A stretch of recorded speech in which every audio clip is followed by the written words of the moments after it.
Come on, get in there. Just get in there.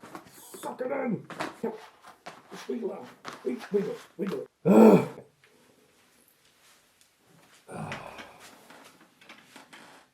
So I didn't feel like I needed to make this video originally, but a number of people commented on my channel wanting to be pedantically desperate enough to split the hair so finely on one of my points in regards to what I had to say in defense of Rey, such as the topic that Rey knew the Force existed and the Jedi existed, with the argument being she outright says that she thought Luke Skywalker was a myth.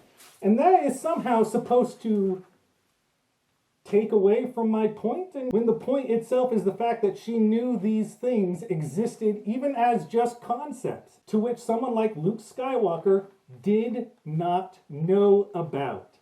He did not know the Force existed, and he didn't know the Jedi existed. He had not even heard of these words before Obi-Wan explained it to him. Except for this king here who actually acknowledges that, while yes, Rey might think these things are just myths, that is still a basis to work information off of and to test abilities off of once she realizes that these myths are actually real. So for those of you out there who still firmly deny the wisdom of my argument, let me put this to you in a different example. Let's say you have two people, one of which has read all the Harry Potter books, while the other has never heard of Harry Potter even as just a concept, has never heard of Dumbledore, has never heard of any of the powers, the spells, has no idea of what Hogwarts is, has never heard of Harry Potter even as a concept.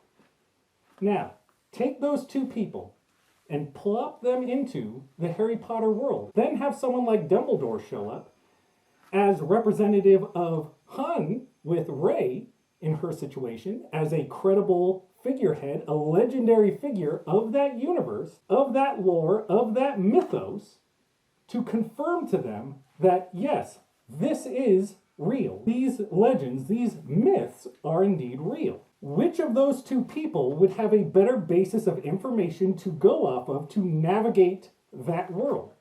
The person who has read the books, or the person who didn't know any of that information before they were plopped into that world? If you're going to sit there and look me in the eyes and tell me that they're still in the same boat, you are operating on a level of delusion that I simply can't help.